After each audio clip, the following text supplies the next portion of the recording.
มหรูเนาะในตัวเมืองท่าแขกถือว่าเปลี่ยนแปลงไปหลายคนในตัวเมืองท่าแขกนี่ปี2025เนาะโรงแรมจันดารา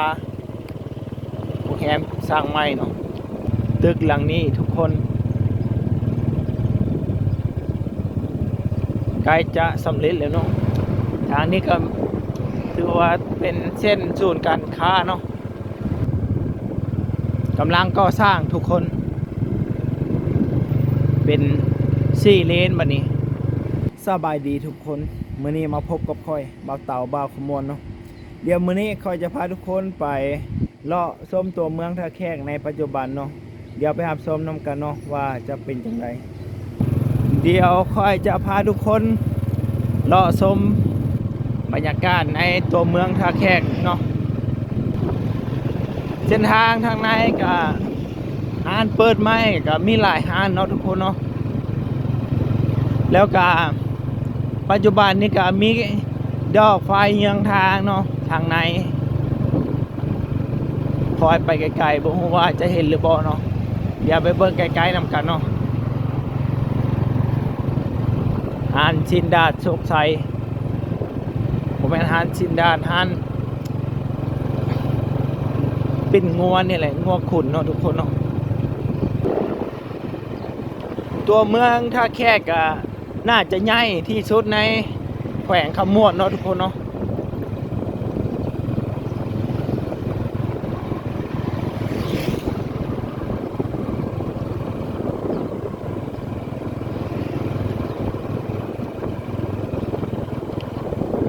มีตัวนี้แหละทุกคนที่ดอกไฟเยืองทางเนาะฟุตบาทกับเจ้าปู่แบบงามเลยทุกคนเนาะมีงัวมาย่างกลางทางในตัวเมืองอีกวันนี้ก็เจ้าของกับโบเบิ้งเลยเนาะปล่อยมาย่างกลางทางเลย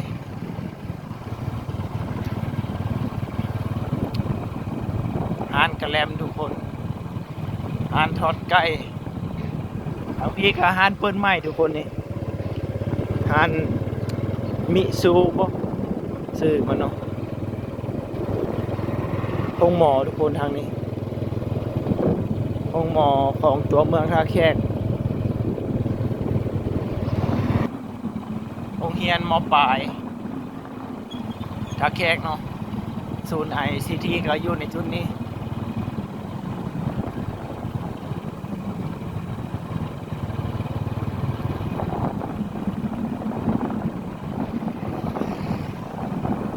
ทางกระข้างแล้วน้องคนนี้ปูฟุตบาทแบบจุดดีทุกคนบนลายบอกว่าห้ามจอดหรือว่าจอดได้ก็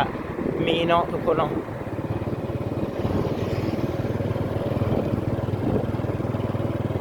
มีโบสถ์วัดคาทอลิกทุกคนพาทุกคนรอชมตัวเมืองท่าแขกเนาะ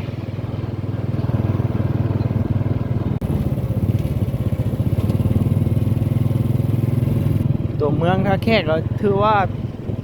ตัวเมืองใหญ่ทุกคนโอ้โรงเรียนทุกคนบ่ฮู้ว่าโรงเรียนอย่างนั้นนี่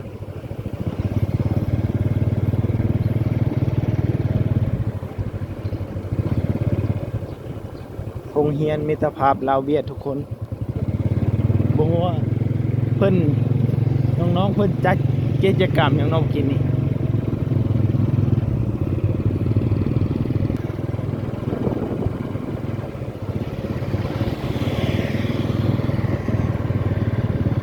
บ่ฮู้ว่ามีงานอย่างน้องบนนี่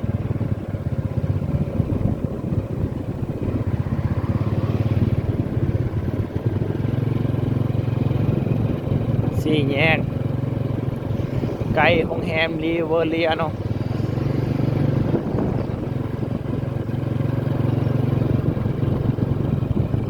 เดี๋ยวมาเลาะเส้นแคมของเนาะทุกคนเนาะ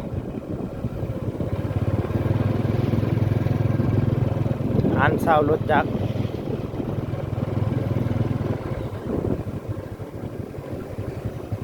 ทางพี่ก็จะแม่นด้านข้ามแม่น้ำโขงเนาะโรงแรมใหญ่เนาะทุกคนเนาะโรงแรมริเวอเรียเส้นทางนี่ก็แม่นเส้นแคมของเนาะต้นตาลก็ถือว่างามทุกคนอายุคือสิหลายเนาะบรรยากาศแคมของเนาะตอนนี้ถนนนี่ก็จะแม่นถนนสิงคโปร์เนาะ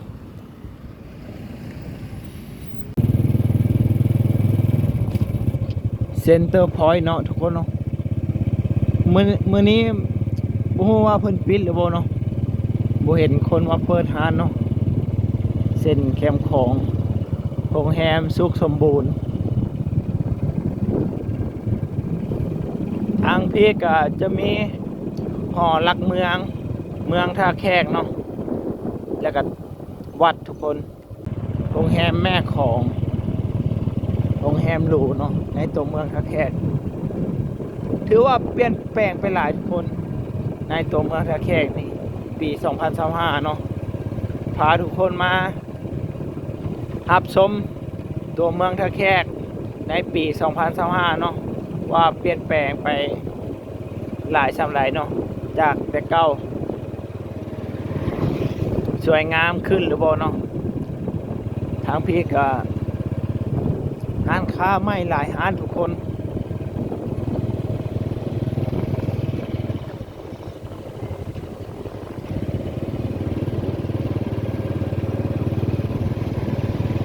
ตึกสร้างใหม่เนาะนี่ร้านอาหารแคมทางเส้นแคมแม่น้ำของเนาะตึกอันนี้ถือว่าหรูขนาดทุกคน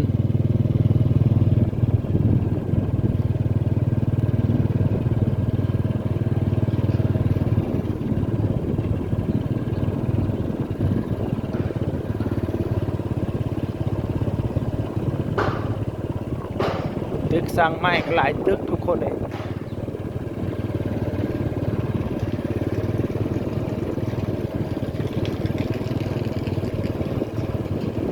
โรงแรมจันดาราโรงแรมสร้างใหม่เนาะร้านอาหารเปิ้นใหม่ก็หลายร้านทางพุ่นมีเคนกำลังสร้างตึกอยู่เนาะทุกคน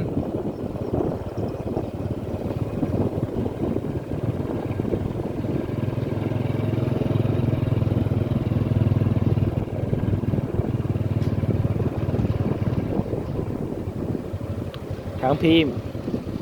บ่ฮู้ว่าเพิ่นสร้างหยังทุกคนทางลุ่มมีฝ่ายกั้นน้ำเนาะบ่ฮู้ว่าเพิ่นสร้างหยังทุกคนวังนี้น่าจะเป็นศูนย์การค้าอันไหนอันหนึ่งเนาะตึกหลังนี้ทุกคนใกล้จะสำเร็จแล้วเนาะบ่ฮู้ว่ามันสิมีจักชั้นเนาะหลายชั้นเลยเนาะนี่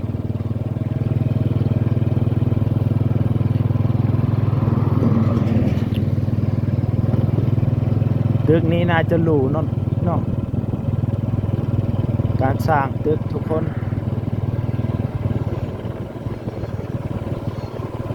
ถือว่ามีการลงทุนหลายเนาะอยู่ในตัวเมืองท่าแขกนี่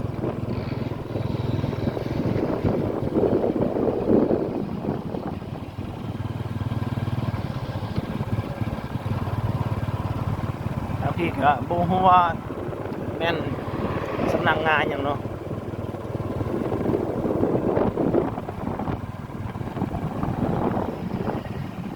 เดินกีฬา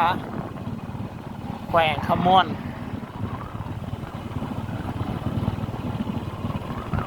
ในตัวเมืองท่าแขกเนาะนี่ทางออกไปจังน้อยนี่ก็จะมีเดินบาททุกคนโอ้หานเปิ้นไม่หลายหาทุกคนแถวนี้เนาะขยายเอามาทางนอกเรื่อยๆเดี๋ยวไปเบิ้งเดินบาทจังน้อยเนาะเพ พี่ทั้งพี่ก็มีเดินบานทุกคนสร้างเดินบานเนาะเดินบานสำหรับให้เศร้าลิ่นกีฬาได้บานเนาะทั้งพี่ก็มีงานหลังใหญ่เลยเนาะทุกคนไปเดียวค่อยจะเข้าไปทางในอีกเทื่อนึงเนาะ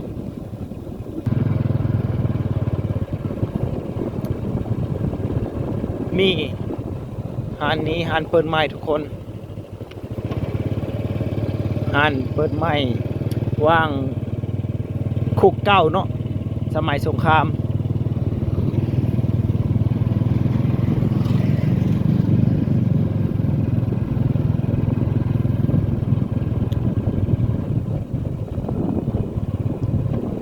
เคน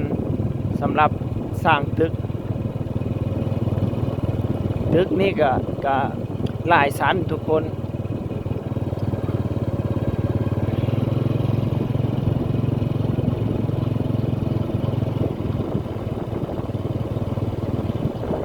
กำลังสร้างตึกเลยเนาะนี่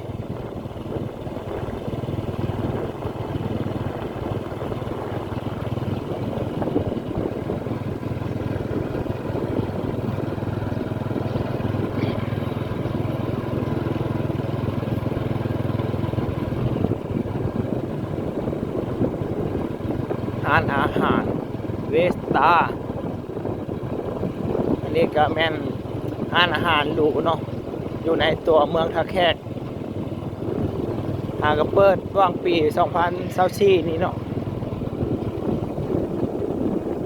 นี่บนพื้นสร้างเนาะเดี๋ยวมาเลาะเช่นไปน้ำพุเนาะหรือว่าน้ำสร้างอยู่ในเหตุการณ์อดีตเนาะทุกคนเนาะทางหน้านี่จะมีสถานที่ที่เป็น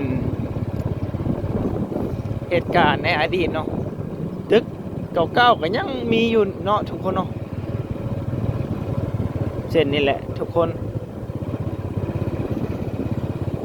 นี่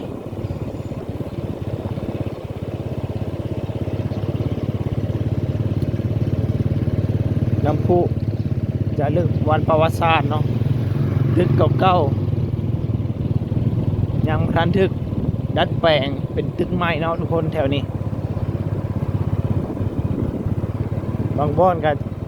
สร้างเป็นร้านอาหารคาเฟ่เนาะ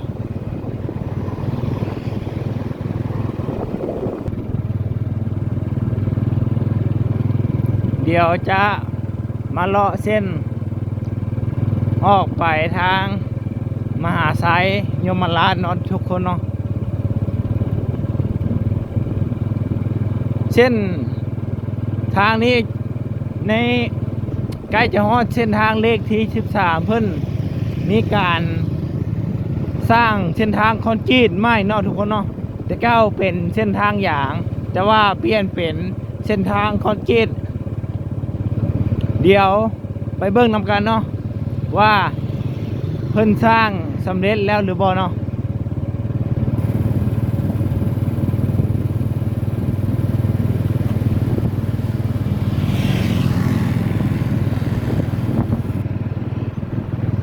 ในการขับรถก็ระวังเลยเนาะไปรษณีย์มีการเปลี่ยนแปลงใหม่ทุกคน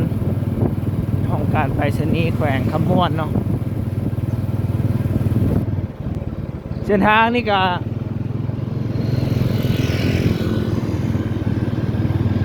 ใส่ดอกไฟเยืองทางก็คักเนาะทุกคนเนาะปูฟุตบาทหรือว่าทางย่างแคมทางอีกเช่นนี้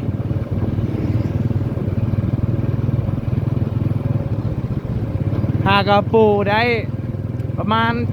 2 ปีเนาะทุกคนเนาะหรือว่าฮอด2 ปีเนาะหากระปีกลัวๆเนาะ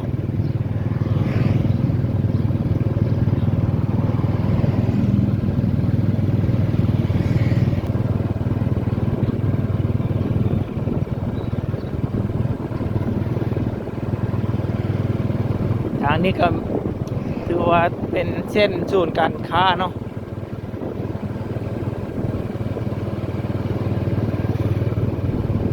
เป็นจัดงานอย่างนอนนี่เนาะ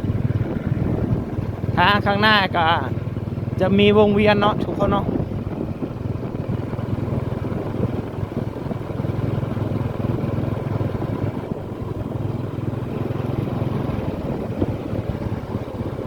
เส้นทางในว่างสุสานเวียดเนาะทุกคนเนาะ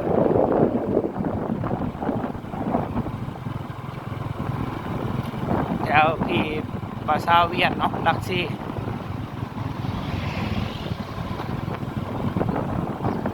เดี๋ยวจะพาทุกคนไป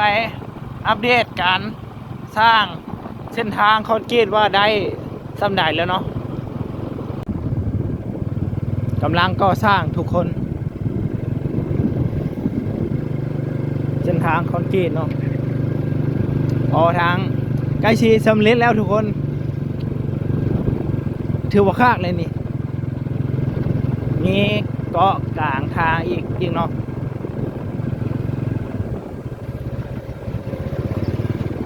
ได้เส้นทางคากแล้วทุกคนบัดนี้ถือว่าคากเลยบนนี้เนาะทางฝั่งนั้นยังสร้างบ่สำเร็จเนาะ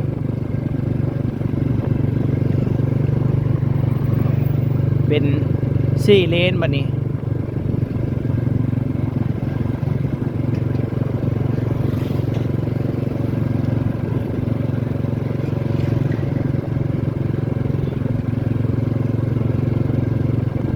ไกลจะฮอน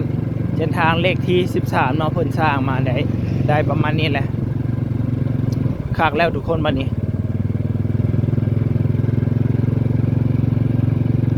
ไปขอจบคลิปเพียงเท่านี้เนาะพาทุกคนมาเลาะชมตัวเมืองท่าแขกเนาะในปี2025ว่าเป็นอย่างไรขอขอบใจเนาะที่รับชมฝากกดไลค์กดติดตามเพื่อบ่พลาดคลิปใหม่ๆเนาะทุกคนเนาะ